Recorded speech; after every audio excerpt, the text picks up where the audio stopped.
नमस्कार, मैं पायल शुक्ला और आप देख रहे हैं N24 न्यूज। आइए एक नजर डालते हैं देश और दुनिया की तमाम बड़ी खबरों पर।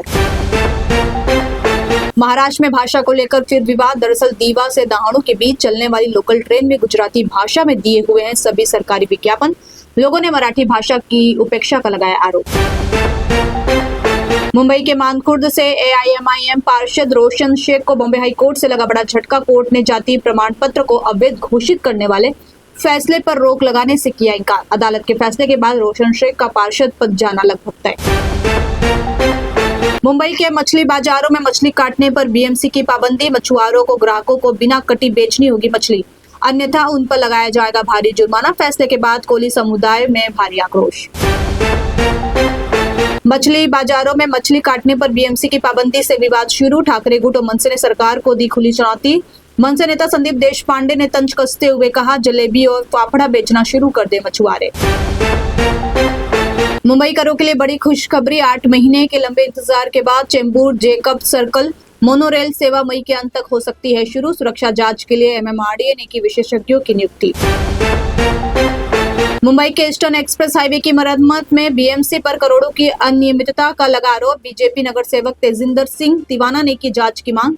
तिवाना की कड़ी आपत्ति के बाद प्रशासन ने काम से संबंधित प्रस्ताव रोका। महाराष्ट्र के नागपुर में एक बार फिर गैस सिलेंडर को लेकर किल्लत। गैस एजेंसी के बाहर लगी लंबी लंबी कतारें। सिलेंडर न मिलने से उमड़ रही है लोगों की भीड़। महाराष्ट्र के पुणे में नहीं थम रहा है मासूम बच्चियों से हैवानियत का सिलसिला। नसरापुर और पार्वती के बाद अब थेऊर में 50 साल के ड्राइवर ने 6 साल की बच्ची से किया दुराचार। पुलिस ने केस किया दर्ज। महाराष्ट्र के पुणे से आई हृदय विदारक घटना। नाबालिग बच्ची से पिता और उसके मामा ने की हैवानियत। नराधमी पिता, मामा और उसके ममेरे भाई ने 5 साल तक किया बच्ची का शारीरिक शोषण। मां की शिकायत पर पुलिस ने दर्ज किया केस। 2 आरोपी गिरफ्तार। महाराष्ट्र के बीड जिले से आई हैरान कर देने वाली खबर। शादी का झांसा देकर 16 वर्षीय नाबालिग का किया गया अपहरण। पीड़िता की माता पिता की शिकायत पर केस दर्ज। महाराष्ट्र के नासिक में दहेज उत्पीड़न और पति के अवैध संबंधों से परेशान विवाहिता आशा घोटेकर ने दी जान। घटना के बाद पूरे इलाके में फैली सनसनी। पुलिस ने पति समेत 2 लोगों को किया गिरफ्तार। मुंबई के वर्ली इलाके में युवती ने उठाया खौफनाक कदम। फैशन टेक्नोलॉजी की छात्रा स्वप्नाली घेवारे ने वीडियो कॉल के दौरान फांसी लगाकर दी अपनी जान। मां के बयान के आधार पर युवती के पिता के खिलाफ केस दर्ज। राज्यसभा भेजे जाने पर बोले एनसीपी नेता छगन भुजबल। कहा, उच्च सदन में जाने के लिए नहीं दिया कोई जोर। पार्टी जो लेगी फैसला वो होगा मान्य।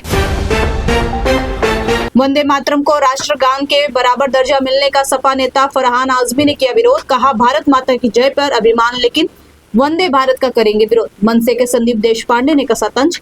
कहा, बीजेपी से पैसे मिलने पर सब कुछ करेंगे आजमी जैसे नेता। पश्चिम बंगाल में चुनाव के बाद बड़ी वारदात। बीजेपी नेता शुभेंदु अधिकारी के PA चंद्रनाथ रथ की गोली मारकर हत्या। देर रात सड़क पर रुकवाई गई उनकी गाड़ी और फिर तड़ातड़ बरसा दी गोलियां। PA की हत्या पर बोले बीजेपी नेता शुभेंदु अधिकारी। कहा, सुनियोजित साजिश के तहत वारदात को दिया गया अंजाम। TMC ने कहा, लोकतंत्र में सियासी हत्या के लिए नहीं है कोई जगह। घटना पर जताया दुख। चंद्रनाथ रथ हत्याकांड मामले में पुलिस का बड़ा एक्शन। 3 संदिग्ध हिस्ट्री शूटरों को किया गया गिरफ्तार। जांच के लिए SIT का गठन। चंद्रनाथ रथ की हत्या मामले में बड़ा खुलासा। सूत्रों के मुताबिक वारदात के लिए ऑस्ट्रियन ग्लॉक्स पिस्टल का किया गया इस्तेमाल। पुलिस ने वारदात में इस्तेमाल कार और जिंदा कारतूस किए जब्त। तमिलनाडु में सत्ता स्थापित करने के लिए दूसरी बार राज्यपाल से मिले टीवी के प्रमुख विजय, लेकिन गवर्नर ने दूसरी बार भी लौटाया। राज्यपाल ने उनसे 118 विधायकों के समर्थन के हस्ताक्षर लाने को कहा। बिहार में मुख्यमंत्री सम्राट चौधरी की सरकार का हुआ कैबिनेट विस्तार। सम्राट चौधरी समेत कैबिनेट के सभी 32 मंत्रियों ने ली मंत्री पद की शपथ। समारोह में PM मोदी, अमित शाह और नितिन नवीन समेत कई नेता रहे उपस्थित। असम की नई सरकार का 12 मई को होगा शपथ ग्रहण समारोह। समारोह में PM मोदी समेत कई नेता होंगे शामिल। सूत्रों के मुताबिक दोबारा मुख्यमंत्री बनेंगे हेमंत बिस्वा शर्मा। हमीरपुर में शादी समारोह के बाद यमुना नदी में नाव पलटने से बड़ा हादसा। महिला समेत 5 बच्चों के शव किए गए बरामद, जबकि एक बच्चा अभी है लापता।